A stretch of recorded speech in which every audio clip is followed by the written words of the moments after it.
কিছু আলেম বের হয়েছে, তারপরে আর তেমন কাউকে বের হতে দেওয়া হয়নি। কোর্ট আদেশ দিচ্ছে, তারপরে ডিজিএফআই নিষেধাজ্ঞা দিচ্ছে, ওইদিকে এটিও অ্যান্টি টেরোরিজম ইউনিট যেটা আছে, তারপর হচ্ছে সিটিটিসি আছে, এগুলো সব প্রধান জায়গায় বসে আছে। এখনো সেই জঙ্গি বিশেষজ্ঞ নাটক প্রণেতা যারা ছিলেন তারা, আসিফ নজরুল সহ যেসব লোকজনকে এখন আদালতে বসিয়ে দেওয়া হয়েছে, তারা নিজের পকেট ভরছেন, কেউ কানাডায়, কেউ ওই দুবাইতে, কেউ তুরস্কে, বিভিন্ন জায়গায় টাকা পয়সা পাঠাচ্ছেন। এইভাবেই চলছে দেশ। আমাদের কথাটা আমি বলতাম না যে ওই লোকগুলো আমাকে গ্রেফতার করার পর খুশি হয়েছে এক দুইজন, যে কি বেশি বাড়াবাড়ি করে, পোলাটা বেশি লাফালাফি করে। পরবর্তীতে আমাকে কারাগারে গিয়া বলতেছে যে হ্যাঁ তুমি কুসুর প্রধানমন্ত্রী বললা, এটা কি যায় একজন প্রধানমন্ত্রীর সাথে? আমার গিয়া মানে বাইরে তো দালালি করছেই, এরপরে আমাকে দোষে খুশি হয়েছে, জেলখানায় গিয়ে আমার প্রশ্ন করতেছে হ্যাঁ তুমি কুসুর প্রধানমন্ত্রী বললা, এটা কি যায়? হাসিনা প্রায় 16 বছর ক্ষমতা থেকেছে। তার ক্ষমতায় থাকার সবচেয়ে বড় টার্মকার্ড ছিল জঙ্গি নাটক। সেই জঙ্গি নাটকের মাধ্যমে 17 বছর ক্ষমতা থেকে এবং বহির্বিশ্ব দেখিয়েছে বাংলাদেশের জঙ্গি উত্থান হয়েছে, অর্থাৎ আওয়ামী লীগ সরকার ছাড়া অন্য কোনো সরকার এই দেশকে হ্যান্ডেল করতে পারবে না। তো আওয়ামী লীগ সরকার চলে গিয়েছে, আমরা মনে করেছিলাম হয়তোবা জঙ্গি নাটক এখানেই সমাপ্ত, এখানেই কার্যকর শেষ হয়ে যাবে। তো আশ্চর্য এবং দুঃখের বিষয় হচ্ছে ডক্টর ইউনূসের সরকারের আমলেও আবারও সেই জঙ্গি ফর্মুলা সামনে নিয়ে আসা হয়েছে। দর্শক, এই জঙ্গি ফর্মুলার পিছনে কারা রয়েছে, দর্শক গোয়েন্দা সংস্থা কি করতেছে, এই বিষয় নিয়ে গুরুত্বপূর্ণ আলোচনা করেছেন সাংবাদিক ইলিয়াস হোসাইন। এবং নতুন করে যাদেরকে জঙ্গি নাটকে ফাঁসানো হচ্ছে, আসিফ আদনান সহ আর অনেকেই প্রত্যেকে সাক্ষাৎকার দিয়েছেন, তাদের বিরুদ্ধে কত ভয়ঙ্কর ষড়যন্ত্র হচ্ছে বর্তমান সরকার এবং আসিফ নজরুলের আইন বিভাগ। আসসালামু আলাইকুম। প্রিয় দর্শক, আমরা শিরোনাম দেখে বুঝতে পারছেন কি বিষয় নিয়ে কথা বলবো। ঘটনা হচ্ছে বাংলাদেশ স্বৈরাচার মুক্ত হয়েছে 1 বছর হলো। এই 1 বছরের ভেতরে আমরা অনেক স্বপ্ন দেখেছি। আমরা নুরুল ইসলাম ভাই, এটা একটু অফ থাকুক আপনার। আমরা অনেক স্বপ্ন দেখেছিলাম যে এই দেশটা ভালো কিছু হবে।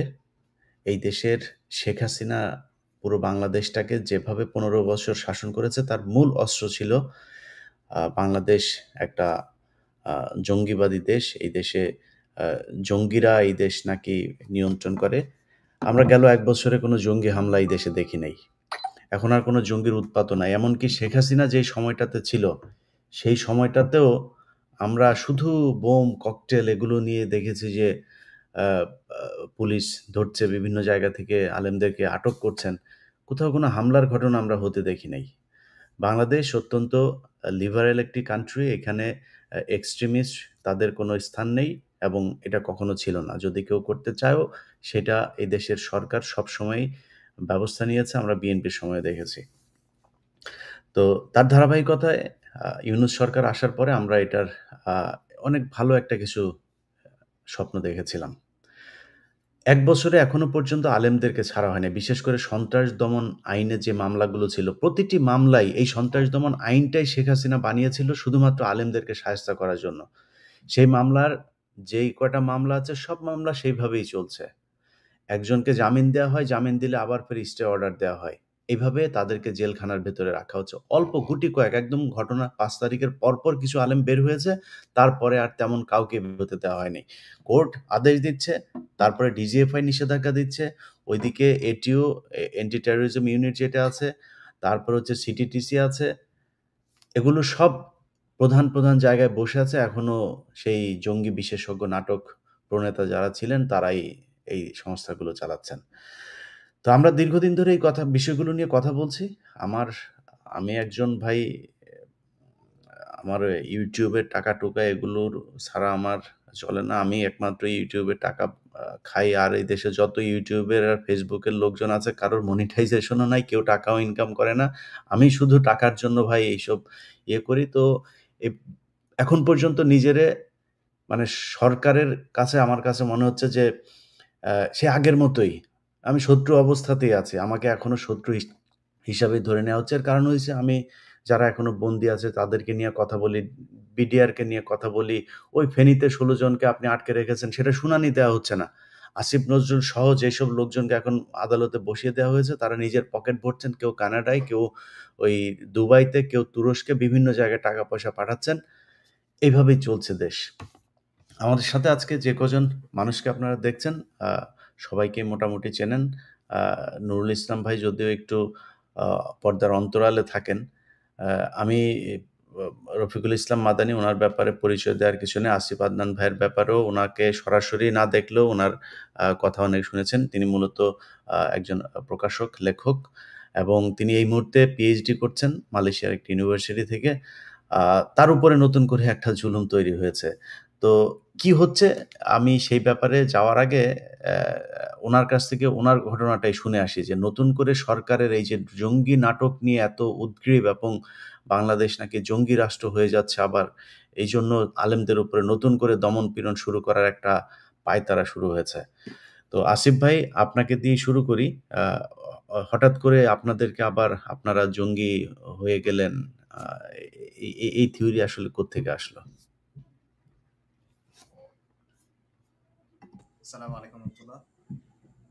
বিসমিল্লাহ ওয়াসসালাতু ওয়াসসালামু আলা রাসূলিল্লাহ। আসসালামু আলাইকুম রহমতুল্লাহ। আসিফ ভাই, আপনার সাউন্ডটা বোধহয় একটু কম শোনা যাচ্ছে, বোধহয় লো শোনা যাচ্ছে কিনা। আচ্ছা, এখন কি ঠিকমতো শুনতে পাচ্ছেন ভাই?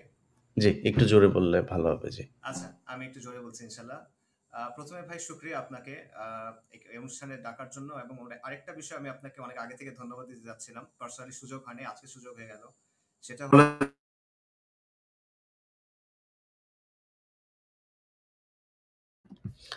আসিফ ভাই, আপনার ডিভাইসটাতে একটু সমস্যা আছে বোধহয়। এটা একটু ঠিক ভাই, আমারটা শুনতে আমি আরেকটা হেডফোন ইউজ করব? এটা পারফেক্ট। এখন এই যেভাবে আছেন এইভাবে পারফেক্ট ভাই, পারফেক্ট এইভাবে। না খুলুন না আচ্ছা ভাই। আচ্ছা, ঠিক আছে ঠিক আছে, ওকে। আচ্ছা, শুকরিয়া ভাই। আপনাকে প্রথমে ধন্যবাদ আমাকে এখানে ইনভাইট করার জন্য। আর আপনাকে আরেকটা কারণে ধন্যবাদ, সেটা হলো যে আপনি যেভাবে ওলামায়ে কেরামের ব্যাপারে, বন্দি ওলামায়ে কেরামের ব্যাপারে এবং বিশেষ করে বন্দি ইসলামপন্থীদের ব্যাপারে অ্যাওয়ারনেস রেইজ করছেন, এটা আসলে অন্য কেউ এভাবে করে নাই। অন্য কোনো জায়গা থেকেও আসলে করে নাই। আপনি আপনার জায়গা থেকে করছেন, এই জন্য আল্লাহ আপনাকে উত্তম জাযা দান করেন। আর ভাই, যে বিষয়টা আপনি বললেন, এটা মূলত নতুন করে না। আমার তো নতুন কোনো কিছুই মনে হচ্ছে না। আমার কাছে মনে হচ্ছে আগে যেরকম ছিল হাসিনার সময়ে এক্স্যাক্টলি সেম জিনিসটাই হচ্ছে। তো আমি একটু বলতেছি। প্রথমে একটা কথা একটু ভাই, আমি আলেম না, আমি একজন ইসলামের ব্যাপারে লিখি, কথা বলি, দায়ী বলতে পারেন, আমি আলেম না আর কি। আচ্ছা, মূল বিষয়টা হলো যে ভাই, গত 15 তারিখ আমরা পেপারের মাধ্যমে, নিউজ প্রতিবেদনের মাধ্যমে জানলাম যে একটা মামলা দায়ের করা হয়েছে আমাদের তথাকথিত একটা জঙ্গি মামলায় পলাতক আসামি হিসেবে দেখানো হচ্ছে। সেখানে আমার নাম আছে আসিফ আদনান, জাকারিয়া মাসুদ নামে একজন ভাইয়ের নাম আছে, উনি একজন বিখ্যাত বক্তা, জনপ্রিয় বক্তা এবং লেখক, এবং মানোয়ার রেজাম করিম আবরার মোহতারাম, ওনার নামও আছে, ওনাকে অনেকেই নিশ্চয়ই আপনারা চিনবেন। এবং এই মামলাটা দায়ের করছে এটিইউ, অ্যান্টি টেরোরিজম ইউনিট, এবং সেখানে পলাতক আসামি বলা হচ্ছে আমাদেরকে, যেখানে আমরা মনে করেন প্রকাশ্যে কথাবার্তা বলতেছি, বক্তব্য দিচ্ছি, সেমিনার করতেছি, সামাজিক কাজ করতেছি। এবং অবভিয়াসলি এটা তো একেবারেই মিথ্যা, ভিত্তিহীন এবং উদ্দেশ্য প্রণোদিত একটা বিষয়।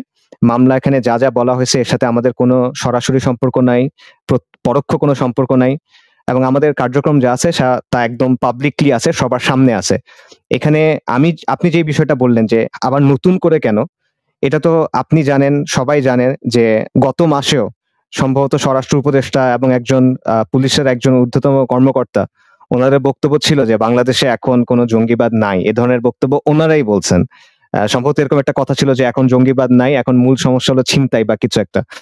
তো এর মাত্র 1 মাসও হয় নাই, এর 1 মাসের ভেতরে এখন এই বক্তব্য চলে আসছে যে এখানে জঙ্গিবাদ। তো এবং পুরা জিনিসটা হয়েছে একই হাসিনার স্টাইলে। আমার নিজের ব্যক্তিগত অভিজ্ঞতা আছে হাসিনার সময়ে।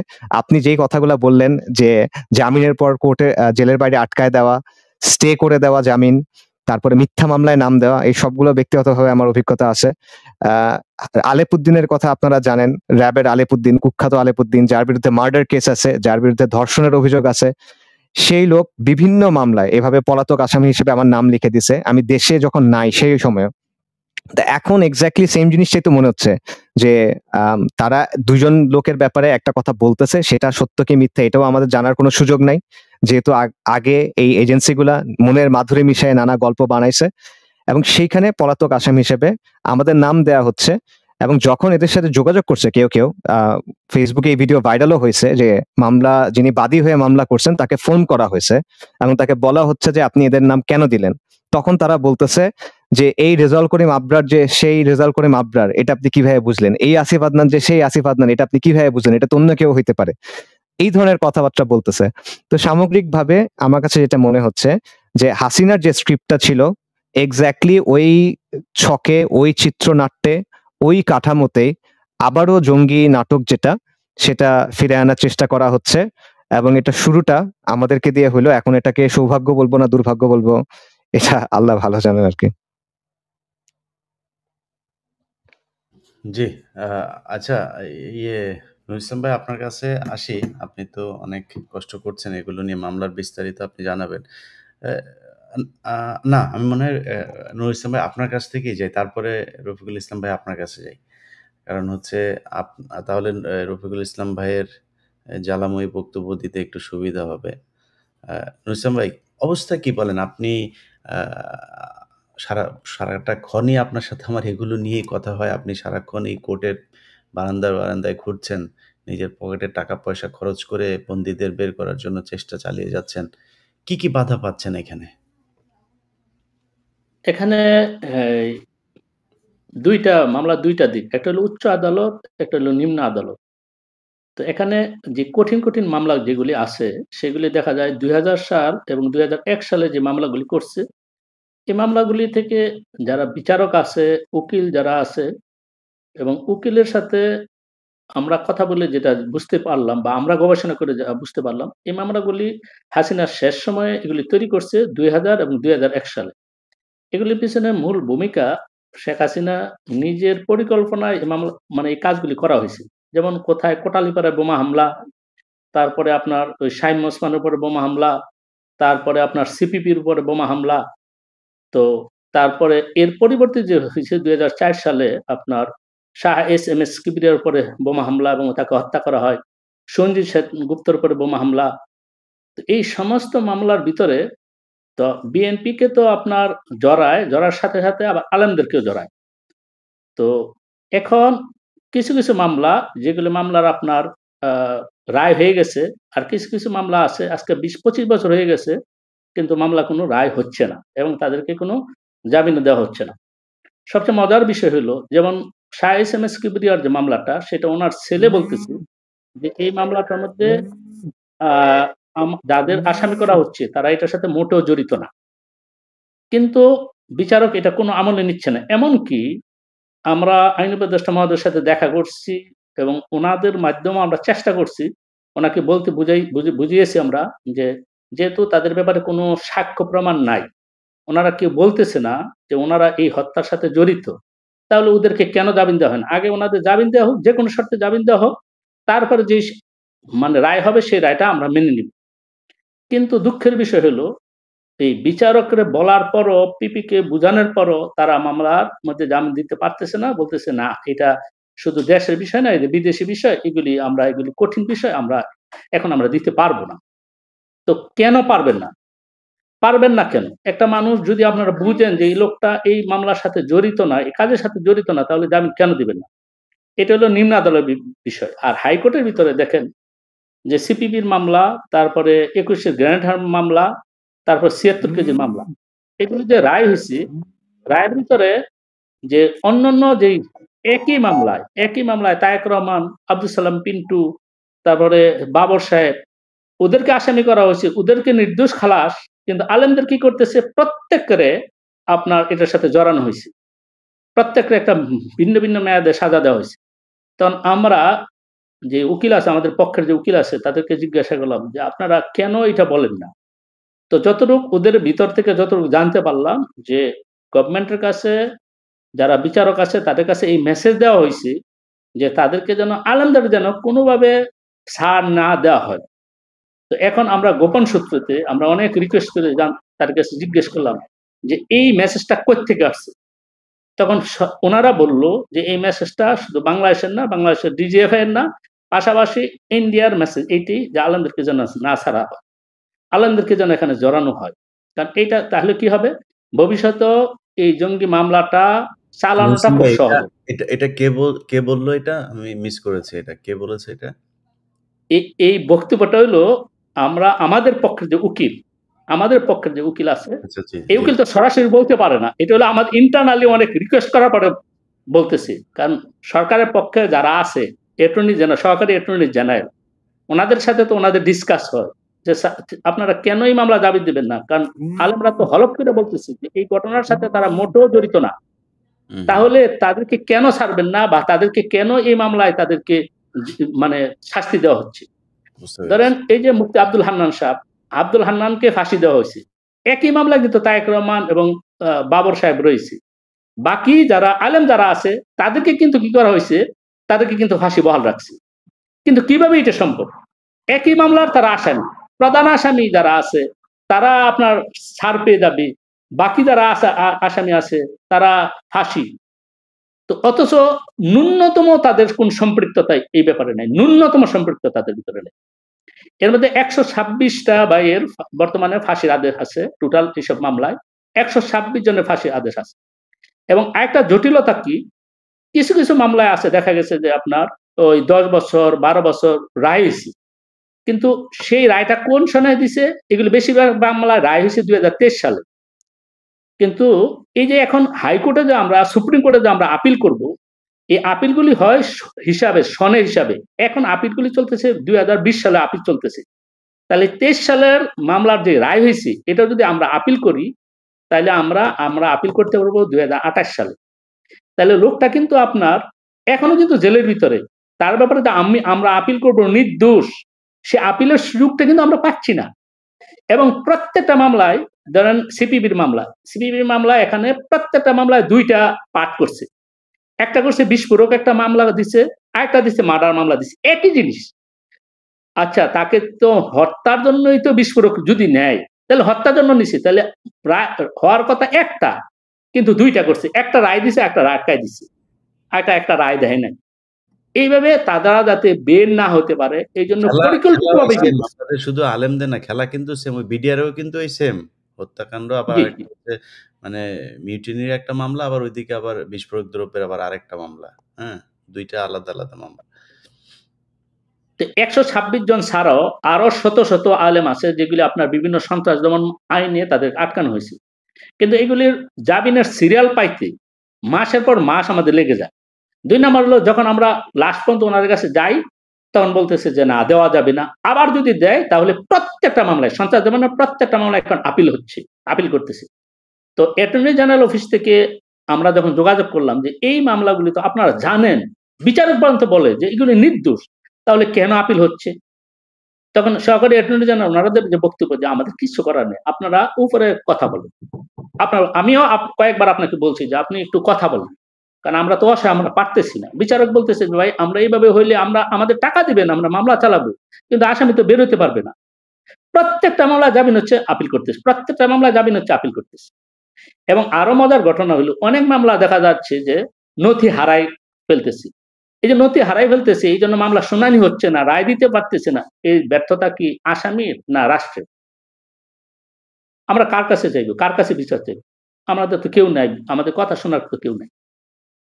এইভাবে শত, শত লোক এখনো জেলের ভিতর। এবং সবচেয়ে মজার কথা হলো আইন উপদেষ্টা মহোদয় উনি চেষ্টা করছে, উনি আমাদের লাস্টে মামুনুল হক সাহেবের বড় ভাইকে নিয়ে গিয়েছিলাম। কিন্তু ওনার কথাও মনে হয় যে যারা বিচারক আছে, অধস্তন বিচারক আছে, তারা মনে হয় ওনার কথা শুনতেছে না। কারণ হলো আমার যেটা ধারণা, আমার ব্যক্তিগতভাবে তো অনেক বিচারকের সাথে আমার সম্পর্ক আছে।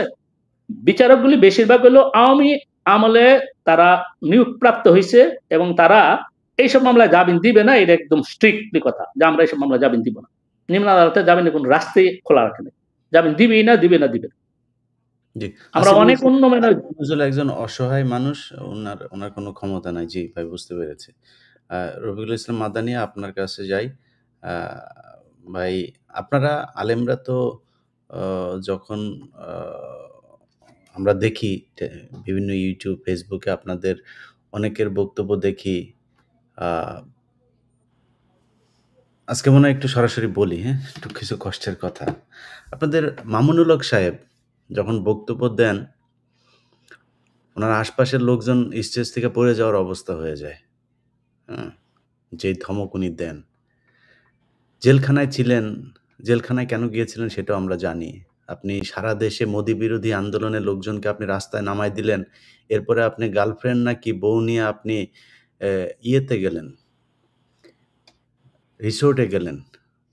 তো আপনার এত যৌন উত্তেজনা উঠে গেল, আপনি তখন এমন পরিস্থিতিতে আপনি ভাই এ আরেকটু স্টেজ ইলিয়াস ভাই আরেকটু মানে নমনীয় হব? শালীনতার সাথে আরেকটু বললেন। নমনীয় হব? মানে মানে বলেন ঠিক আছে, মানে কথা যেগুলো আমরা তো থামাবো না আপনাকে, ও কিন্তু আচ্ছা, আরেকটু নমনীয় হয়ে বলি। মানে উনি যে এই ইয়েতে গিয়েছিলেন, মানে রিসোর্টে স্ত্রীর সাথে দেখা করতে গিয়েছিলেন, একান্তে সময় কাটাতে গিয়েছিলেন। তো এই যে উনি ওই সময় গিয়ে তারপরে ধরা-টরা খেলেন, তারপরে জেলখানায় যাওয়ার পরে যেই মানুষগুলো, কেন বললাম জানেন? কথাগুলো কেন বলছি? কারণ ওই জেলখানার মানুষগুলোর পরিবারের সাথে নানানভাবে আমি কিন্তু সম্পৃক্ত। যারা উনাকে নিজের, আপনি নিজে জেলে ছিলেন, আপনি জানেন সেখানে পানির স্বল্পতা, গোসল করার, উজু করার জন্য অ্যা পানি পাওয়া যায় না। অনেকের গোসলের পানি ২-৩ জনের পানি উনাকে দিয়ে দিয়েছেন। বাড়ির থেকে একটু খাবার গিয়েছে, সেই খাবার হুজুরকে দিয়েছেন। এই মামুনুল হক বের হয়ে কারোর কথা মনে রাখে নাই। যদি মনে রাখতো, আপনাদের এই আলেমরা যদি, আপনারা যারা জেল থেকে বের হয়ে এখন বাইরে আছেন, হেলিকপ্টারে চড়ে, চড়ে বিভিন্ন জায়গায় মানুষকে বুঝাইতে যান, আপনারা যদি মনে রাখতেন আজকে এই লোকগুলোর জেলখানায় থাকতে হইতো না। আপনারা যদি বলেন 99% এই দেশের আলেমরা তাদের অতীত ভুলে গিয়েছে। এখন সবাই আছে, কে কোন দলের সাথে মিশবে, কোন দল থেকে কয়টা আসন নিবে, এইটা নিয়ে নানান ধরনের ব্যস্ততার ভিতরে আছে। এই পরিস্থিতি যদি চলতে থাকে, ছালা আবারও সবাই হারাবেন। এই দেশে জুমার খুতবা দিতে পারেন নাই। একটু মনে রাইখেন। তো আপনি আমাকে সংযত হতে বলেছেন। আমি যথেষ্ট সংযত হয়েই ছিলাম এতদিন। না ভাই আসলে আমি আমি তো আপনার কথা তো আমি আটকাইতে আপনি পারবো না কারেক্ট। বা হুজুর আপনি জি। কারেক্ট, আপনি কারেক্ট। আপনি যেটা বলেছেন ওইটাই ঠিক আছে। আমি ওইটাই ঠিক। কিন্তু এই যে নুরুল ইসলাম ভাই জানেন, ভাই আমি যে পরিমাণে তদবির এইটার জন্য করেছি, এই তদবির যদি আমি অন্য কিছুর জন্য করতাম, এতদিনে অন্তত ৫০ কোটি টাকার মালিক থাকতাম। বাস্তব। আমি সাক্ষী এটা। আমি জানি। অন্তত ৫০ কোটি টাকা। আমি যেই রাষ্ট্রের যেই পর্যায়ের মানুষের সাথে কথা বলিয়ে দিয়েছি আপনাদের বিভিন্ন জনকে, বিভিন্ন জনের জামিনের ব্যাপারে। অনেকের জামিন হইতো না। আমি ইলিয়াস হোসাইন সেখানে ইন্টারফেয়ার না করলে জামিন হইতো না।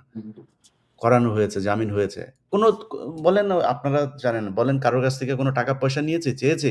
পকেট থেকে দিয়েছি আমি। নুরুল ভাইকে জিজ্ঞেস করেন, আমার পকেট থেকে লক্ষ, লক্ষ টাকা দিয়েছি আমি। আমি গরিব মানুষ। আল্লাহ আমাকে যতটুকু সামর্থ্য দিয়েছে চেষ্টা করেছি। এগুলি অনলাইনে সোশ্যাল মিডিয়াতে বলিও নাই, বলার বিষয়ও না। কিন্তু এই দেশের আলেম সমাজের দায়িত্বটা কি? আপনাদের কারণে সেই মানুষগুলো এখনো পর্যন্ত মানে জেলখানায় আছে। বিশ্বাস করেন, যদি ভুলে যেতে পারতাম, এগুলো নিয়ে যদি খারাপ না লাগতো, আপনারা কেউ যদি এ এই মানে না করতেন, তাইলে এই এগুলিতে যাইতাম না। এখন খারাপ লাগে, আমার খারাপ লাগে। এখন কি করব? অনেক মানুষ, এই যে আপনারা ৩ জন দাড়ি টুপিওয়ালা মানুষ আছেন না? আমি যেখানে বসে আছি, এখানে বসে আপনাদেরকে নিয়ে কথা বলতেও অনেকে না করেন। ভাই আলেমদেরকে আপনি আপনার YouTube চ্যানেলে আইনা খায়া ফেলবে। আরে ভাই, আমি দুনিয়ায় ১ সেকেন্ড বাঁচতে পারবো না আল্লাহ না চাইলে। কত এসব বিপদ, আল্লাহ কত বিপদ দিয়েছেন, আল্লাহ সেটা কাটিয়ে দিয়েছেন। তো এগুলো নিয়ে কেয়ারও করি না। কিন্তু কথা হইলো যে আপনি আলেম, আপনার আরেকজন আলেম সহকর্মীকে, আপনি সহযোদ্ধাকে আপনি জেলখানায় রেখে আসলেন। আপনার ইচ্ছা করেন ওই মানুষটা জেল থেকে বের হোক? যদি সত্যি হয়, আমি যেকোনো জঙ্গিবাদের বিরুদ্ধে। কেউ যদি আসলেই জঙ্গি হয়ে থাকে তারে বিচার করেন। এই যে নুরুল ইসলাম ভাই কথাগুলো বলল, ভাই নতি হারিয়ে গিয়েছে সেজন্য সে জেলে। এই যে ফেনীর ঘটনা, এখন জানে যে ফেনীর ঘটনাটা এখন কোর্টে উঠলেই সেটা হয়ে যাবে। প্রতিটা ঘটনায় ম্যানুয়ালি অ্যাটর্নি জেনারেলকে বলা লাগে, উনাকে বলা লাগে, উনাকে কেন বলা লাগবে কেন রে ভাই? আপনি সেই মানুষগুলির রক্তের উপর দাঁড়িয়ে তারপরে আজকে আপনি এই চেয়ারে বসেছেন। জীবনে কোনোদিন আপনি আইন উপদেষ্টা হইতে পারতেন। জীবনে আপনি জাজ হইতে পারতেন। যেই জায়গায় আপনারা আছেন, ভুলে গেলেন। তো এইজন্য খারাপ লাগে ভাই। কিছু, এই যে আমি যখন মানে আসিফ নজরুলকে নিয়ে যখন কথা বলি, এমনিতেই তো আসিফ নজরুলের বিরুদ্ধে যাই নাই। ভাই ৫ তারিখের পর থেকে বারবার তাকে বলা হয়েছে যে, "স্যার আপনি এই লোকগুলিরে ছেড়ে দেন।" আরে যেই কন্ডিশনে বলেন, যে ভাই বললেন যেকোনো কন্ডিশনে পাসপোর্ট রাখবেন, দেশে যাইতে পারবে না, এই জেলা থেকে ওই জেলায় যাইতে পারবে না। এই হাসপাতালে ভর্তি হইতে পারবেন, ওই যেই কন্ডিশন আপনার ইচ্ছা হয়, এই কন্ডিশন দিয়ে আপনি জামিন দেন তারে, কোনো সমস্যা নাই। মুচলেকা লাগবে, কারোরে আপনি আটক রেখে করবেন, সমস্যা নেই, করেন। যেকোনো পদ্ধতিতে জামিন দেন। মামলাই উঠায় না, জামিন তো বহু দূরের কথা। এইভাবে চলছে এই দেশ। তো আমি ইয়ের কাছে, রফিকুল ইসলাম ভাই, আপনার কাছে, আপনি আলেমদের রিপ্রেজেন্ট করবেন আজকের এই অনুষ্ঠানে। আপনাদের আসলে মানে মানে ঘুম হয় কিনা এটা একটু জানতে চাই। السلام عليكم ورحمة الله وبركاته. إن الحمد لله نحمده ونصلي على رسوله الكريم، أما بعد. قال الله تبارك وتعالى في كلامه المجيد وفرقانه الحميد: أعوذ بالله من الشيطان الرجيم، بسم الله الرحمن الرحيم. وقاتلوهم حتى لا تكون فتنة ويكون الدين كله لله. صدق الله مولانا العظيم. প্রিয় ভাই সাংবাদিক ইলিয়াস হোসেন, আপনাকে আন্তরিক মোবারকবাদ, ধন্যবাদ জানাই। আরো ধন্যবাদ জানাই, শুক্রিয়া জ্ঞাপন করি যে আপনি আমাদেরকে কথা বলবার জন্য ডেকেছেন, আমন্ত্রণ জানিয়েছেন, সেজন্য। আমার দুই আজকের অতিথি মেহমান, তাদেরকেও অভিনন্দন। আমার ভাই আসিফ আদনান এবং আব্দুল্লাহ বিন নুরুল ইসলাম সাহেব, ওনাকেও, যারা দর্শক বৃন্দ আছেন, দেখতেছেন, তাদেরকেও আন্তরিক মোবারকবাদ। দেখুন, আসলে বড় আফসোসের বিষয়, পরিতাপের বিষয়, কষ্টের বিষয় যে আজকে 5ই আগস্টের পরেও আপনার আসিফ আদনান কিংবা আবরার ভাইয়ের মতো ব্যক্তিদেরকে আজকে মামলায় জড়ানো হচ্ছে। মানে এই মানুষগুলো কারা? আমি যদি বলি এই মানুষগুলো কারা, বাংলাদেশে আলেম বা ইসলামপন্থীদের মধ্যে একেবারে কয়েকটা, হাতে গোনা কয়েকটা নাম বললে, যে মানুষগুলো আওয়ামী লীগ সরকারের বিরুদ্ধে প্রাণপণ রাজপথে লড়াই করেছে, একেবারে সামনের সারিতে ছিল যারা, এবং আওয়ামী লীগের হিট লিস্টে ছিল যারা, এই সমস্ত মানুষগুলোর মধ্যে এই দুইজন মানুষ অন্যতম। আরেকজনও যিনি আছেন, যার নামে মামলা দেওয়া হয়েছে, জাকারিয়া মাসুদ ভাই সম্ভবত, তো উনিও সরকার বিরোধী লোক, আওয়ামী বিরোধী লোক। কিন্তু আসিফ আদনান ভাই এবং আবরার ভাইয়ের কথা আমি একেবারে সুনির্দিষ্ট বলতে পারি যে আসিফ আদনান ভাই এই আন্দোলনে স্বতঃস্ফূর্তভাবে ছিলেন। হ্যাঁ, এরপরে আবরার ভাই স্বতঃস্ফূর্তভাবে আওয়ামী লীগ বিরোধী আন্দোলনে ছিলেন, স্বৈরাচার পতনের আন্দোলনে বড় ভূমিকা রেখেছেন এই মানুষগুলো। তো এই মানুষগুলো এখন 2025 সালে 5ই আগস্টের পরে জঙ্গিবাদী মামলা, কি আশ্চর্য কথাবার্তা! মানে একটা বিষয় দেখেন, মানে এদেশে জঙ্গিবাদ এই টার্ম বা এই ট্যাগটা দিয়া আপনার এক ধরনের নেম কিলিং যেটাকে বলে, মানে নির্দ্বিধায় হত্যা করতে পারো, নির্দ্বিধায় তুমি জেলে পড়তে পারো, মানে এই ট্যাগটা দিতে পারলেই সহজেই একজনকে কাবু করা যায়। কাউকে যদি থামাইতে হয় এই ট্যাগ দিয়ে দাও। এই যে হাসিনা কিংবা রয়ের যে প্ল্যানিং, এখনো সেই একই প্ল্যানিং রয়ে গেছে। এটার কারণও বলি আমি, আপনি এনএসআই বলেন, ডিজিএফআই বলেন, সিটিটিসি বলেন, এটিইউ বলেন, ওই যে সেট আপটা ছিল হাসিনা আমলে, রয়ের যে সেট আপটা, এটা কিন্তু এখনো পর্যন্ত ভাঙে নাই, এখনো কিন্তু সেই সেট আপই রয়ে গেছে। সেই সেট আপ থাকার কারণে দেখা যাচ্ছে যাকে মন চাচ্ছে জঙ্গি বলে দিচ্ছে। এই রিসেন্ট কয়েকদিন আগে আওয়ামী লীগ নিষিদ্ধ হওয়ার যে দাবি, ওই দিন আসিফ আদনান ভাই, আমি নিজের চোখে দেখছি, এই মানুষটা আমাকে ফোন করেছেন, আমি নিজেও গিয়েছি ঢাকায়। আপনার কি পরিমাণ তীব্র গরম ছিল ওই দিন!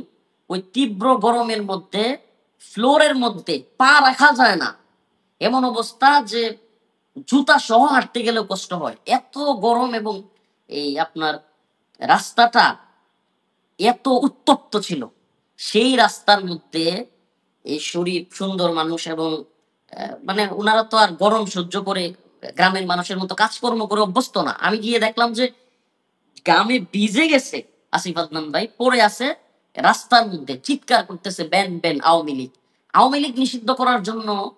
এই অবস্থা, এবং কি যেই মানুষটা আন্দোলন করেছে স্বৈরাচারের বিরুদ্ধে, আমি আমি আমার নিজের কথা বলতেছি না, এটা হয়তো আলহামদুলিল্লাহ সবাই জানে। হাসনাত আব্দুল্লাহ নিজেও ফোন করেছেন, আমি ওনার সাথে দেখা করেছি, গিয়েছি, এরা স্বীকার করে যে হুজুর আপনি মাশাআল্লাহ অনেক সরকারের বিরুদ্ধে অনেক জুলুমের শিকার হয়েছেন, আন্দোলন করেছেন, আমাদের সাথে ছিলেন। তো আমরা যেই মানুষগুলো এই অবস্থায় ছিলাম, আজকে সেই মানুষগুলো আওয়ামী লীগ চলে গেল কিন্তু আবার জঙ্গি মামলা। আল্লাহ না করুক আগামীকালকে আরো ২-৪ জন আলেমের নামে ১০ জন আলেমের নামে যে জঙ্গিবাদী মামলা হবে না, এটার গ্যারান্টি কি? মানে এই খেলাটা, এই হাসিনা রেজিমের খেলাটা আজকে ৫ই আগস্ট চলে যাওয়ার ১ বছর পরে, প্রায় ১ বছর পরে আবারও আমাদেরকে দেখতে হচ্ছে। আর কিছু, কিছু বিষয় না বললেই না। ভাই আমাদের দেশে কিছু, কিছু আলেম আছে বুঝছেন? এরা আল্লাহ মাফ করুক অন্য কেউ বিপদে পড়লে বা ঝামেলায় পড়লে আল্লাহ মাফ করুক এদেরকে আলেম বলতেও ভুল হয়। এরা খুশি হয় আর ভিন্ন অঙ্গনের মানে তার মতাদর্শী না, একটু ভিন্ন মতাদর্শী জিহাদকে ভালোবাসে, আল্লাহর পথে দ্বীনকে বিজয়ী করার কথা বলে, দ্বীন প্রতিষ্ঠার কথা বলে। এই সমস্ত মানুষগুলোকে আর আপনার এভয়েড করে চলে। এমনকি তার মতাদর্শের না হওয়ার কারণে মানে মনে করেন তার দলের না হওয়ার কারণে সে সেও খুশি। আমি আমার কথাই বলি আল্লাহ মাফ করুক। আজকে যারা আসিফ আদনান কিংবা রেজাউল করিম আবরার ভাই জঙ্গি মামলা হয়েছে এই বিষয়টাকে সিরিয়াসলি নিচ্ছেন না, তাদেরকে স্মরণ করিয়ে দেই। আমি ছোট মানুষ রফিকুল ইসলাম ২০২১ সালের মার্চ মাসের ২৮ তারিখ মোদি বিরোধী আন্দোলনে অ্যারেস্ট হয়েছিলাম। আমাকে ৪ ঘন্টা মতিঝিল থানায় এবং পল্টন থানায় আটকে রেখে ৪ ঘন্টা পর আমাকে ছেড়ে দেওয়া হয়। এর ঠিক আপনার ৮ দিন পর মানে ১ সপ্তাহ পর আবারও ৬ এপ্রিল আমার বাড়ি থেকে আমাকে তুলে নিয়ে যায় র‍্যাব। মানে ১ সপ্তাহ ব্যবধানে ২ বার আমাকে গ্রেফতার করা হয়েছে আওয়ামী লীগ আমলে। এবং কি এদেশে অনেক বড় শায়েখ মাশায়েখ হেফাজতের অনেক বড় নেতা, জামাতের অনেক বড় নেতা বা এই সময় অনেক নেতা ছিল, তাদের মধ্যে আলেমদের মধ্যে প্রথম গ্রেফতার হয়েছিলাম আমি। তো আমি যখন গ্রেফতার হই আমার এখনো স্পষ্ট মনে আছে গাছা থানায় একজন সম্ভবত গোয়েন্দা সংস্থার কোনো কর্মকর্তা হবে, সে বলতেছিল হুজুর বলেন তো আপনাকে সর্বপ্রথম কেন গ্রেফতার করা হয়েছে? আমার তখন মানে একেবারে কোট করতেছি, আমার এখনো স্পষ্ট মনে আছে। আমি বলছি যে মানে কেন বলেন তো? মানে আমিও কৌতূহলী বশত জবাব দিলাম। আমি জানতাম ওরা কি বলবে। বলতেছে হুজুর আপনাকে দইরা আমরা একটু টাচ করতেছি। আপনাকে দইরা টাচ করে দেখতেছি যে হুজুররা কি বলে। যদি হুজুররা ওয়াল্লাহি মানে একেবারে আল্লাহ মাফ করুক আমার কথা বিশ্বাস করবে জানি। আপনারাও বিশ্বাস করবেন বা যারা শুনতেছে অডিয়েন্স দর্শক শ্রোতাও। একেবারে আমি মসজিদের মধ্যে লাইভে আছি, মসজিদে বসে আমার মাদ্রাসা মসজিদে। মানে ওই কথাটা ওই গোয়েন্দা সংস্থার লোক বলেছিল যে হুজুর আপনাকে ধরে আমরা টাচ করছি, যদি বুঝি যে তেমন কোনো ইয়া হচ্ছে না তাইলে আমরা সবাইকে ধরব। একেবারে মানে ১০ দিনের মধ্যে একেবারে দ্রুত সময়ের মধ্যেই হেফাজতের সাংগঠনিক সম্পাদক আইজুল হক ইসলামাবাদী ভাই, এরপরে মাওলানা জুনায়েদ আল হাবিব সাহেব, মুফতি সাখাওয়াত হোসেন রাজি সাহেব, মুফতি মনির হোসেন কাসিমি, মাওলানা মামুনুল হক সাহেব, মুফতি মনির হোসেন কাসিমি, মুফতি আমির হামজা হুজুর, আরো যত আলেম উলামা আছে একেবারে আমাকে কথাটা বলা আর ২-৪ দিন পর থেকে আবার আমাকে দেখায়। প্রতিদিন ১-২ জন করে ধরে আর আমারে টিভির সামনে নিয়ে আমারে বসে বসে দেখায় যে এই যে দেখেন আজকে আরো ২টারে ধরছি। বলছিলাম না যে আপনারা ২ একটা বাস্তবতা হলো যারা মনে করে যে এই আসিফ আদনান কিংবা রফিকুল ইসলাম মাদানী, হারুন ইজহার, মাহমুদ হাসান গুনবী বা এই জাতীয় যারা কিনা দাওয়া জিহাদের পক্ষে কথা বলে, হ্যাঁ, তো এদেরকে কোনো কিছু করে ফেললে যারা আল্লাহ মাফ করুক যে সমস্ত লোক খুশি হয় সেই সমস্ত লোক মনে করে যে তাদেরকে ধরবে না। আরে ভাই আমরা আমেরিকা বলেন ভারত বলেন এই পশ্চিমারা কিংবা ভারতের শত্রু আসিফ আদনান কিংবা রেজাউল করিম আবরার না। এই পশ্চিমারা এবং এই ভারতের শত্রু হলো ইসলাম, এই দাড়ি টুপি, এই ইসলামী মূল্যবোধ, এই ইসলামী শরিয়া। এটা হলো তাদের একটা বিরাট বড় শত্রু। এটা তাদের এজেন্ডা যে আমরা প্রথমে জঙ্গিবাদ বলে ধরবো, তারপরে মৌলবাদ বলে ধরবো, তারপরে রাজাকার বলে ধরবো, একটার পর একটা ট্যাগিং দিব আর এই ইসলামপন্থীদেরকে ধরবো। এটা তাদের প্ল্যানিং। এবং আমি যখন রিমান্ডে ছিলাম এই কথাগুলো আমি আবারও বলছি, আমাকে ঠিক এইভাবেই বলা হয়েছে যে হুজুর আপনাকে টাচ করছি দইরা, হালতটা দেখতেছি দেশের পরিস্থিতি কি হয়, যদি উত্তপ্ত হয়ে যায় আপনাকে ছেড়ে দিব, আর যদি না হয় তাহলে আরো হুজুরদেরকে ধরে নিয়ে আসবো। তো বাস্তবতা সেটাই হয়েছে।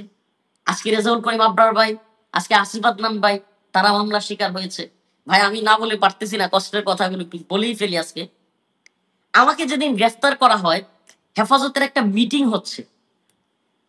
নুরুল ইসলাম জিহাদি সাহেব রহমাতুল্লাহ আলী, সাবেক হেফাজতের আপনার মহাসচিব, ওনার মাদ্রাসা তালতলা, খিলগাঁও তালতলা মাদ্রাসায় একটা মিটিং হইতেছে হেফাজতের। মানে আসিফ আদনান ভাই, আব্দুল্লাহ বিন নুরুল ইসলাম, ইলিয়াস ভাই, আপনাদের সবাইকে একটু আমি আমার দিকে করতেছি, কথা শোনা যাচ্ছে কিনা। মানে এটা একেবারে খুবই সেন্সিটিভ, এবং আমি এই কথাটা কখনো বলি নাই, আজকে বলতেছি। আমি কলিজা ফাইটা গেছিল ওই দিন এই কথা শুই না। আমি তখন গ্রেফতার অবস্থায় আছি। তো ওখানে নুরুল ইসলাম জিহাদি সাহেব আছেন, আমার উস্তাদ মুফতি মনির হোসেন কাসিমি সাহেব হুজুর আছেন, আরো অনেক আলেম উলামা সেখানে ছিলেন। তো আমি যখন গ্রেফতার হয়েছি, ওই খবরটা সাথে সাথে ওই মজমায় পৌঁছাইছি। ওই মজমায় যারা এখানে ছিলেন, হেফাজতের মহাসচিব, হেফাজতের অর্থ সম্পাদক আমার উস্তাদ মুফতি মনির হোসেন কাসিমির দামাত বরকাতুহুম, বারিদারা মাদ্রাসার মুতামি, এরপরে আরেকজন ছিলেন। তো এখানে হেফাজতের একজন নেতা, নাইবে আমির, মানে নামটা বলতে চাচ্ছি না, উনি সরাসরি বলতেছে, হ্যাঁ বেশি বাইরে গেছিল পোলাটা, বেশি লাফালাফি করে, হয়েছে না এখন। মানে ঠিক এই কথাটা বলছে, এবং একাধিক সাক্ষ্য প্রমাণ, আমি ওই মসজিদে থাকা একাধিক সাক্ষীর মুখে এই কথাটা শুনছি। কোথায় শুনছি? যখন আলেম ওলামারা গ্রেফতার হয়ে আমার সাথে সাক্ষাৎ হয়েছে, ওই সময় শুনে ফেলছি। এবং তখন আলহামদুলিল্লাহ উস্তাদ ছাত্রের ভালোবাসা সেটাই, মুফতি মনির হোসেন কাসিমি সাহেব ওনাকে থামাই দিছিলেন, ওই লোকটাকে থামাই দিছিলেন, হেফাজতের ওই নাইবে আমিরকে, যে আপনি এটা কি বলেন, সে ছোট মানুষ, শাসন করলে বিচার করলে আমরা করব, যা বলার আমরা বলবো।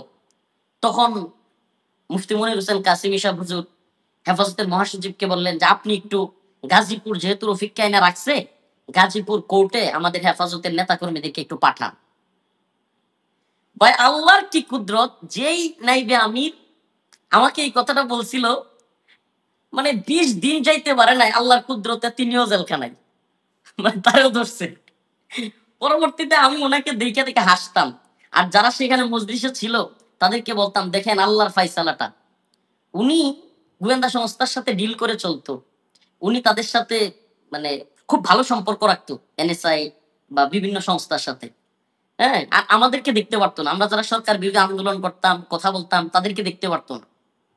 বিশেষ একটা কারণও আছে, আল্লাহ মাফ করুক, আমি ছোট মানুষ, অযোগ্য মানুষ, অনেক বড় যোগ্য আলেম বা অনেক বড় শাইখুল হাদিস বা অনেক বড় কোনো বিশারদ না, কিন্তু আমি ছোট মানুষ হওয়ার পরেও আমাকে দেশের এত মানুষ ভালোবাসে, এত মানুষ আমার প্রোগ্রামে আসে, এইগুলো অনেকের কাছে এটা একটা ভাই বাস্তবতা বলি, আল্লাহ মাফ করুক, এটা অনেকের কাছে একটা হিংসার কারণ। মানে অনেক হুজুরদের দেখছি আমি বক্তব্যে গেলে, ভাইরা আমি তো কাউকে বলি না, শ্রোতারা জজবা দেখায় লাপায়া উঠে কিংবা স্লোগান ধরে।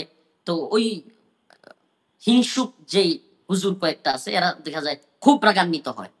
তো এই লোকগুলোর মধ্যে একজন ছিলেন এই নাইবে আমির। তো ভাই কথাটা আমি বলতাম না, যে ওই লোকগুলো আমাকে গ্রেফতার করার পর খুশি হয়েছে এক দুইজন, যে কি বেশি বাড়াবাড়ি করে, পোলাটা বেশি লাফালাফি করে। পরবর্তীতে আমাকে কারাগারে গিয়ে বলতেছে যে হ্যাঁ তুমি কসুর প্রধানমন্ত্রী বললা, এটা কি যায় একজন প্রধানমন্ত্রীর সাথে? আমারে গিয়া মানে বাইরে তো দালালি করছেই, এরপরে আমাকে দর্শে খুশি হয়েছে, জেলখানায় গিয়ে আমার প্রশ্ন করতেছে, হ্যাঁ তুমি কসুর প্রধানমন্ত্রী বললা, এটা কি যায় একজন প্রধানমন্ত্রী? আমি বলছি, আমি আল্লাহ মাফ করুক, আমি সরাসরি যেটা বলছি ওনাদেরকে এটাই বলি, আমি বলছি আমি কি আপনারা বলছি কসুর প্রধানমন্ত্রী? না। আমি কাকে বলছি? এই শেখ হাসিনাকে বলছি, যে আলেমদেরকে জেলখানায় দিতেছে, যে আলেমদেরকে মারতেছে, যে হেফাজতের শাপলা চত্বরে অগণিত ছাত্রদেরকে হত্যা করছে, যে বুটবিহীন নিশিরাতের বুটে নির্বাচিত হয়েছে, তারাই কসুর প্রধানমন্ত্রী বললে আপনার গায়ে লাগে কেন? আমার কিন্তু ভাই এই জন্য মানে এই তথাকথিত মুরব্বী গুলো আমার দেখতে পারে না। মানে আমি এই যে চটাং চটাং একেবারে মুখের উপর কথা বলে ফেলি, তো দালালি বাটপারি আমার সামনে চলে না। তো মানে সব তো মানে আল্লাহ মাফ করুক, অধিকাংশ হলো অমুক দল তমুক দলের মুরব্বী, ইসলামিক দল, বেশিরভাগ মুরব্বী আল্লাহ মাফ করুক আমাদের দেশে হালত বলি, বেশিরভাগ হলো দালাল আর বাটপার, বেশিরভাগ মানে আকসার, মানে অল্প সংখ্যক মুষ্টিময় মুরব্বী হাতে গোনা আছে যারা কিনা আওয়ামী লীগ বলেন, বিএনপি বলেন, কারোর সাথে আলহামদুলিল্লাহ আমাদের মুরব্বীদের কয়েকজন আছে যারা কিনা কখনো আপোষ করেন নাই। এছাড়া বেশিরভাগ মানে এদের নাম বললে লিস্ট অনেক লম্বা হবে। মানে কথাটা অনেকটা এরকম যে লুম যদি বাঁচতে যায় কম্বল তো থাকবে না, লুম যদি বাঁচতে যায় কম্বল তো থাকবে না। এখন হুজুর আপনারে জিজ্ঞেস করি শেষ প্রশ্নটা, সেটা হচ্ছে যে মানে করণীয় কি? আপনারা আলেমরা যদি এইভাবে ধরেন, আগে আপনি ভাই যেটা আমি বললেন আপনারা আসতেছিলাম, ধরার 10 আমি দিনের আমি মাথায় আসতেছি তাকে ধরে নিয়ে ইলিয়াস গিয়েছে। ভাই, এখন আজকে আমি আসিফ আসতেছি। আদনানকে মনে করেন ধরল। ধরার পরে আপনাদের মানে এই যে উনার বিরুদ্ধে মামলাটা হলো, এটা নিয়ে যদি আপনারা অ্যাকশনে না যান, কালকে তো আপনাদের বিরুদ্ধেও সেই একই হ্যাঁ হ্যাঁ, আমার নামে যদি এপ্লাই আগামী দিনে করবে। আল্লাহ মাফ করুক আমার নামে মামলা হবে। হুম। আল্লাহ যদি না করে, আল্লাহ না করুন, আসিফ আদনান ভাইকে অ্যারেস্ট করে। আপনি দেখেন একটা খুব একেবারে পয়েন্ট আকারে অ্যারেস্ট করা তো আপনি বউ করে ভাই। অ্যারেস্ট করা তো এইসব স্বপ্ন দেখে লাভ নাই। কিন্তু কথা হলো এই যে মামলার ভিতরে যে নাম এইটা করা, এই যে সে একই ধরনের ষড়যন্ত্র, মানে এইটার করার পরে যদি নাকি মনে করেন আপনারা চুপ থাকেন, তাহলে তো এইভাবে আপনাদেরকে সবাইকে জড়াইতে থাকবে। এবার কনফার্ম কনফার্ম। তো ভাই আমি ইলিয়াস ভাই আমি একটু শেষ করি, জি, সেটা হলো জি। আসিফ ভাইয়ের বিষয়টা বলি। আসিফ ভাইয়ের মানে প্রথমত হলো মামলাটা দেওয়ার কারণটা ভাই তো একটা ব্যাখ্যা করছেন, আমি বলি। মানে আসিফ ভাইয়ের মামলা দেওয়ার কারণ এবং আবরার ভাইয়ের মামলা দেওয়ার কারণ একটু ভিন্ন। আসিফ ভাইয়ের মামলা দেওয়ার কারণ হলো আসিফ ভাই এমন কিছু বই লিখছেন, মাশাআল্লাহ, আমি কারাগারে গিয়া আগে পড়ার সুযোগ হয় নাই। হ্যাঁ, তো আমি যেমন ধরেন এই তিনজনের মধ্যে মিল কি, আমাদের যাদের দেয়া হয়েছে তাদের মধ্যে মিল কি? আমাদের মিল হলো যে হ্যাঁ, আমরা ভারতীয় আগ্রাসনের বিরোধিতা করি, সবচেয়ে কট্টর বিরোধী বলতে পারেন আমাদেরকে। এবং আমরা বাংলাদেশের যে সেকুলার প্রগতিশীল যে অংশটা আছে, যারা বাঙালি জাতীয়তাবাদের যে শাহবাগী যে বয়ান আছে সেটাকে প্রচার করে, সেটার বিরোধিতা করি। পাশাপাশি আমরা আমেরিকান বা পাশ্চাত্যের যে অপসংস্কৃতি, জাহেলি সংস্কৃতি, সেটার বিরুদ্ধেও বলি। যেমন মনে করেন এলজিবিটি, ট্রান্সজেন্ডার, এই বিষয়গুলোর বিরুদ্ধে বলি। আমরা সবাই মানবাধিকার কমিশনের যে অফিস হচ্ছে এটার বিরুদ্ধে প্রতিবাদ করছি, সবার আগে করছি। অক্টোবরে যখন প্রতিবাদ হয়েছে সবার আগে মনে করেন যারা প্রতিবাদ করছে আমি তাদের মধ্যে ছিলাম। তো এমন একটা বিষয় হতে পারে যে মনে করেন এই পরাশক্তি আমেরিকার মতো পাওয়ার যখন রাষ্ট্রকে এসে বলে যে এই বিষয়ে তোমাদের একটু মনোযোগ দেওয়া দরকার, তো ওই কথাই তো পুরা রাষ্ট্রযন্ত্রের ভেতরে অ্যাম্প্লিফাইড হয়। তো আমেরিকাই কথা বলছে, আমেরিকাকে খুশি করতে হবে, ওই জায়গা থেকে মনে করেন কেউ আচ্ছা মামলার মধ্যে নাম ঢুকায় দাও, এই জিনিসও হইতে পারে, আল্লাহ ভালো জানেন। বাকি এই জিনিসটা যদি একবার এস্টাবলিশড হয়ে যায়, আজকে এটা আসিফ আদনান হইতে পারে, রেজাউল করিম আবরার হইতে পারে, এটা পরবর্তী থেকে অন্যজন হবে। আর ওলামায়ে কেরামের ব্যাপারে যেটা, ওলামায়ে কেরাম আমাদের মাথার তাজ। আসলে গত 17 বছরের মধ্যে যেই দমন পীড়ন নির্যাতন পুরা দেশের মধ্যে চলছে, পুরা দেশেও আসলে কয়জন কথা বলতে পারছে? সেকুলারদের মধ্যে এই যে বুদ্ধিজীবী যারা ছিল, এত বড় বড় একাডেমিক টকশোতে গিয়ে এত কথা বলে, তারা কি করছে? তারা বরং আওয়ামী লীগের এই দমন পীড়ন, আয়নাঘর সবকিছুর পক্ষে বক্তব্য এই করছেন। সো ওলামায়ে কেরাম সামাজিক ভাবেও তাদের কিছু দুর্বলতা রয়ে গেছে। পাশাপাশি মনে করেন গতানুগতিক রাজনীতির জায়গাটা এমন যে এখানে যারা যান তাদের নানা ধরনের মানে কি বলা যায়, মানে মাজুরিয়াত চলে আসে, মানে তাদের জন্য নানা ধরনের অবস্টাকলস কাজ করে, কনস্ট্রেন্টস কাজ করে, এটা হয়তো বা তাদের জন্য আছে। বাকি কথা হলো যে এখন যে সমস্যা, এটা শুধুমাত্র ইসলামপন্থীদের সমস্যা না, আলেমদের সমস্যা না। আমি মনে করি এটা ওভারঅল আমাদের পুরো দেশের জন্য খুব খারাপ একটা ব্যাপার। দেখেন আওয়ামী লীগের যে অলিগার্ড ছিল, আওয়ামী লীগের যে বড় বড় হাজার হাজার কোটি টাকা যারা দিছে, যারা জুলাই গণহত্যা চলার সময় বলছে যে প্রথমত শেখ হাসিনাকে চাই, মৃত্যুর পরও শেখ হাসিনাকে চাই, মৃত্যুর পরও শেখ হাসিনার সাথে আছে, এই টাইপের কথাবার্তা যারা বলছে তাদের কাউকে ধরা হয় নাই। যে বড় বড় অফিসার গুলা ছিল বিভিন্ন বাহিনীতে, প্রশাসনে, এদের কয়জনকে বিচারের আওতায় আনা হয়েছে? গুম খুন নির্যাতন আয়নাঘর যা কিছু হয়েছে এগুলোর জন্য কাদেরকে আসলে বিচারের আওতায় আনা হয়েছে? বলার মতো তেমন কিছুই আসলে হয় নাই। মনে করেন আপনাকে দেখাইতেছে বিপ্লব, আপনি বেসিক কোনো সংস্কার আসলে করতে পারেন নাই। এবং এই কারণে আগের যে ক্যারেক্টারটা ছিল ওই ক্যারেক্টারটা ফিরে আসতেছে। এবং টু দ্য এক্সটেন্ট, এটা ইরাজ ভাই আপনি আমার চেয়ে আরো ভালো জানেন এই ব্যাপারে, আপনি অনেক বেশি সোচ্চার, যে আওয়ামী লীগের যে বিচার হওয়ার কথা, আওয়ামী লীগের লোকজন যে নেওয়ার কথা, সেটাও তো হয় নাই। আপনারা জেলের কথা বলতেছেন, জেলে তো এখানে মনে করেন অনেকেই মাদারীপুর ছিলেন, আমি ছিলাম, জেলে তো আওয়ামী লীগের নেতারা ডিভিশন নিয়ে আছে, তারা আরাম আয়েশের মধ্যে সেখানে আছে। এটা হলো বাস্তবতা। এবং গোপালগঞ্জে তারা কি করছে আপনারা দেখছেন। সো এগুলা কিন্তু আলটিমেটলি থামানো হইতেছে না, এগুলার ব্যাপারে কোনো কিছু নেওয়া হচ্ছে না, বরং রাষ্ট্র আগের চরিত্রে ফেরত যাচ্ছে এবং এসে প্রথমে সবসময় ইসলামপন্থীদেরই ধরবে, কারণ তাদেরকে ধরা সোজা। কিন্তু আলটিমেটলি ইসলামপন্থীদের জবাই করার পর এই ছুরিটা গিয়ে বাকি সবার উপরে চলবে। সেজন্য আমি বারবার বলবো, দেখেন জঙ্গিবাদের ন্যারেটিভ হলো এমন একটা ন্যারেটিভ, এটা দিয়ে বাংলাদেশে পর্দানসীন মুসলিম বোনদেরকে ধর্ষণ করা হয়েছে, তাদেরকে আল্লাহ মাফ করেন, তাদেরকে উলঙ্গ করে ঝুলায় রাখা হয়েছে, টর্চার করা হয়েছে, এগুলো তাদের বক্তব্য। রোজা ভেঙে ধর্ষণ করা হয়েছে, রোজা ভেঙে ধর্ষণ করা হয়েছে, মানুষকে প্রচন্ড নির্যাতন করে হত্যা করা হয়েছে, ক্রসফায়ার করা হয়েছে। এই ন্যারেটিভ দিয়ে একটা গণ অভ্যুত্থানের সময় মানুষকে ওটাকে মানে নাকচ করার চেষ্টা করা হয়েছে। কোনো লোক বাদ নাই, মনে করেন একদম সেকুলার নাস্তিক, তারেও জঙ্গি বলে মারছে, এরকমও ঘটনা ঘটছে। তো সো এটা একটা অস্ত্র যেটা সে আপনার বিরুদ্ধে ব্যবহার করবে। তো এই জায়গাটাতে সামগ্রিকভাবে আসলে সবার সোচ্চার এবং সতর্ক হওয়াটা খুবই জরুরি। আমি নিজে একটু সংকোচ বোধ করি, যেহেতু আমার নিজের নাম এখানে আছে, বারবার নিজের ব্যাপারে বলতে এই লাগে, বাট বাস্তবতা হলে এটা আসলে সবার জন্য একটা প্রবলেম হয়ে দাঁড়াবে, এটা খালি আমার জন্য ব্যাপারটা। জি শুক্রিয়া।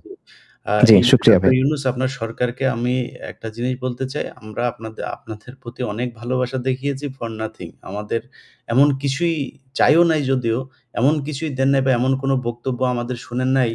আমরা যেই মানে মূল যে সমস্যাটা এই রাষ্ট্রের, সেটা হচ্ছে আপনারা যে যত কথাই বলেন যে এই যে শেখ হাসিনার যে অবস্থা আজকে দেখেন, এই অবস্থার ভেতরে তারা যদি নাকি মনে করে যে সেই শেখ হাসিনা চুরি করেছিল, তার লোকজন চুরি করেছিল, এই জন্যই বোধহয় মানে তারা একমাত্র এই কি বলে শেখ হাসিনাকে এইভাবে পালাতে হলো, আমি মনে করি না, একদমই না।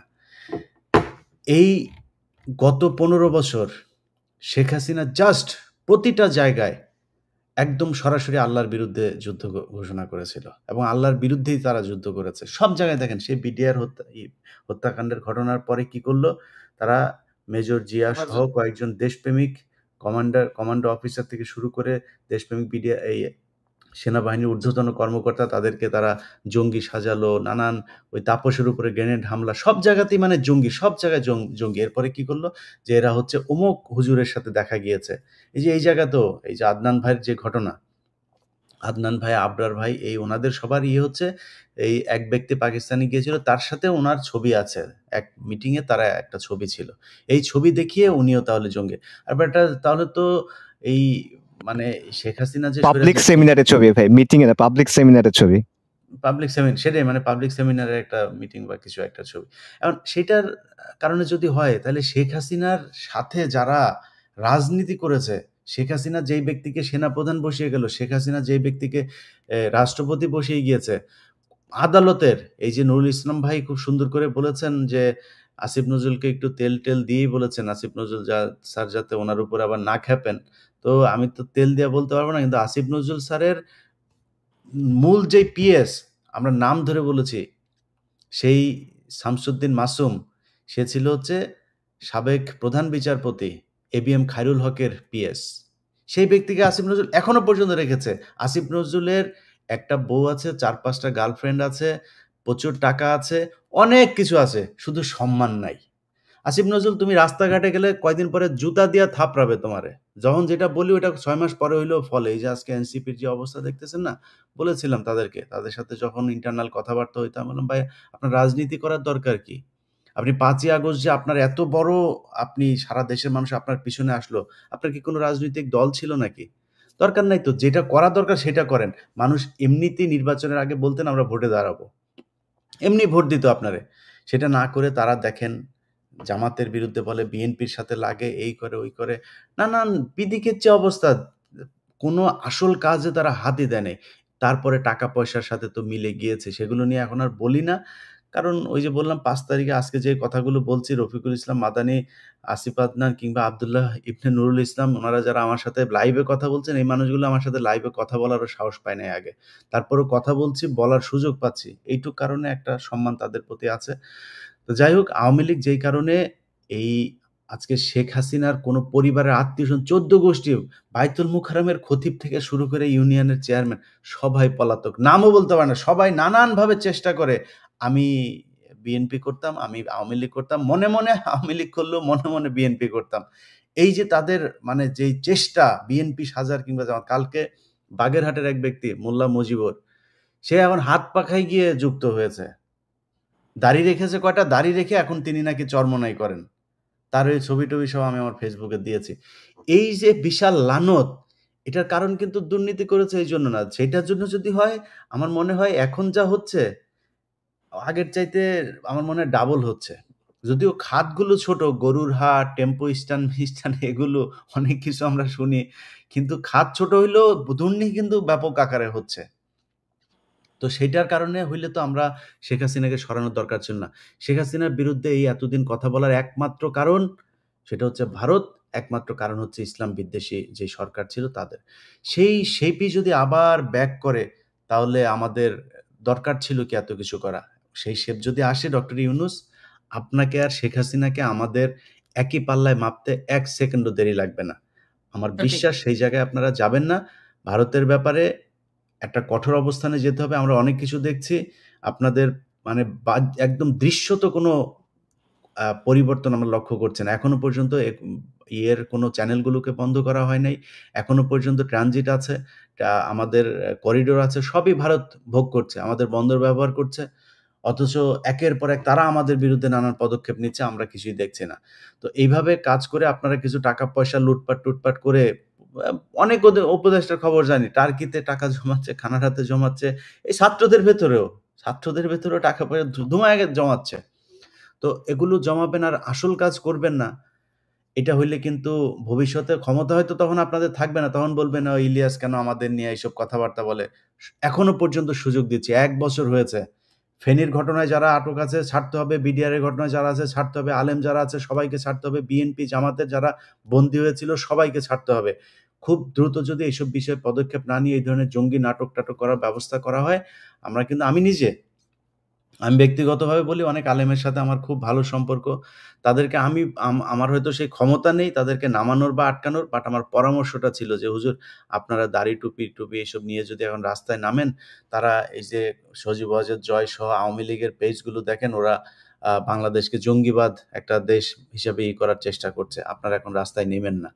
যদি দেয়ালে পিঠ ঠেকে যায় তাদের তো কিছু করার থাকবে না। আমরাও সেই পরামর্শ দিব। নামেন, সরকারের করেন। বিএনপিও এখন আপনাদের সাথে আসবে, এই কি বলে এনসিপি জামাত আসবে, তারপর অন্যান্য জাতীয় পার্টি। এরা সবাই আসবে। ওইদিকে আরো অন্যান্য দলগুলো তো আছেই। এরা এসে রাস্তায় আসবে, বিশৃঙ্খলা হবে, ঝামেলায় পড়বেন। যদি বিশৃঙ্খলা করতে না চান, তাইলে ভালোই শেখ হাসিনার সময় আটক সব লোকজনকে জেলখানা থেকে বের করতে হবে। এটা খুব দ্রুত করতে হবে। যাই হোক, নুরুল ইসলাম ভাই, আপনি কি কিছু বলবেন নাকি শেষ করে দিব আমরা? না, আমি একটু বলবো। জি, আপনাকে দিয়েই শেষ করব। এই জঙ্গি নাটকটা যে আসিফ আদনান ভাইয়ের পিছনে দিয়েছে, এটার পিছনে এটিও কিন্তু না। এটার পিছনে অন্য শক্তি। এটা আমি কেন বলি এটা বলি। আলেমরা কিন্তু কিছু হুজুর, জানে না। এইসব কথা বললেন না। এইসব কথা না, না, আমারে এটা একদম এটা বললেন না। অন্য শক্তিরে আমরা ভারত আমাদের দখল করে নিয়েছিল, সেখান থেকে বেরিয়ে এসে। যদি আলহামদুলিল্লাহ, কারোর মনে আলহামদুলিল্লাহ। হয় যে একজন মানুষ আপনি আপনার আরেকজনের স্বার্থ দেখার জন্য আপনি আমার দেশের আলেমরে আপনি ফাঁসায় দিবেন নাকি? না, না, সেইটাই তো কথা। আমাদের কথা তো সেইটাই। দেখেন বিষয়টা বলি। কিছুদিন আগে যখন এই জঙ্গি নিয়ে তারাও কিন্তু বড় নাটক করতে চাইছিল। সরকার কিন্তু গোমে। ডক্টর ইউনূস সাহেব কিন্তু গোমে। এটা তৃতীয় পক্ষ করতেছিল। যখন জিল্লুর রহমান, যখন আর্মি চিফ এই জঙ্গির ব্যাপারে কথা বলছিল, তখনই তো আমি আপনাকে ফোন দিলাম, মনে আছে কিনা? আপনি, পিনাকি দাদা এবং আমি হারুন ইজাজ সাহেবের কাছে নিজে গেছি, আহমদ রফিক ভাই, এই আসিফ আদনান ভাইকে সবাই মেসেজ পাঠাইছি যে আপনারা জঙ্গি বিরুদ্ধে এই কথা বলেন। এটা বিশাল একটা প্রকল্প তৈরি হচ্ছে। তখন কিন্তু ওই পরিকল্পনা তাদের বেচতে গেছে। এখন কি করলো? পরের ধাপে গিয়া এটিউর মধ্যে আমাদের ব্যাপারে, আমার আহমদ রফিক ভাইয়ের ব্যাপারে মামলা জুলাইয়া ফাইনাল সিগনেচার করবে এটিউ চিফ। তখন উনি আমাকে ফোন দিছে, ভাই আপনার ব্যাপারে মামলা হচ্ছে, আপনি আসেন একটু। আমি যাওয়ার পরে আহমদ রফিক ভাই নিয়ে গেলাম। এর আগে আমি দেখা করলাম। দর্শক, আলোচনা শুনেছেন, শুনে বুঝতে পেরেছেন যে আসলে কতটা নির্মমভাবে এই ঘটনাগুলো ঘটানো হয়। আর এসব পিছনে কাজ করে সম্পূর্ণ গোয়েন্দা সংস্থা। এই গোয়েন্দা সংস্থাগুলো এই কাজগুলো করে থাকে বাংলাদেশের যে সমস্ত তরুণ আলেমগণ রয়েছেন তাদেরকে ফাঁসানোর জন্য। আমরা আসিফ আদনানকে নিয়ে যদি আলাদাভাবে কিছু বলি, আমি মনে করি বর্তমানে বাংলাদেশের শিক্ষাবিদ যদি কয়েকজন থেকে থাকেন, তার মধ্যে উনি হচ্ছেন অন্যতম একজন। পাশাপাশি লেখকের কথা তো আছেনই। তো এমন লোকদেরকে টার্গেট করা হয় যাদের দ্বারা জাতির এবং উম্মার উপকার হচ্ছে এবং উম্মার লাভবান হচ্ছে, উম্মা তার কাছ থেকে কিছু পাচ্ছে। এমন লোকদেরকে টার্গেট করে মূলত এই জঙ্গি নাটকগুলো সাজানো হয়। আসিফ আদনান তাদের মধ্যে অন্যতম। পাশাপাশি হেফাজত এবং অন্য কিছু নিয়ে রফিকুল ইসলাম মাদানী কিছু অভিযোগ করেছেন। এই অভিযোগগুলো নিয়ে আমি আগে কথা বলেছি যে আসলে আমাদের যত ইসলামিক সংগঠনগুলো আছে তাদের মধ্যে ঐক্যতা নেই এবং তাদের ভিতরে ইসলামী শাসন বা ইসলামী ধারণার যাতে দেশ চলবে বা উম্মা চলবে এই চিন্তা ভাবনা নেই। মূলত সবাই রাজনীতি বা দল বা সংগঠন চালায় নিজেদের দান্দার জন্য।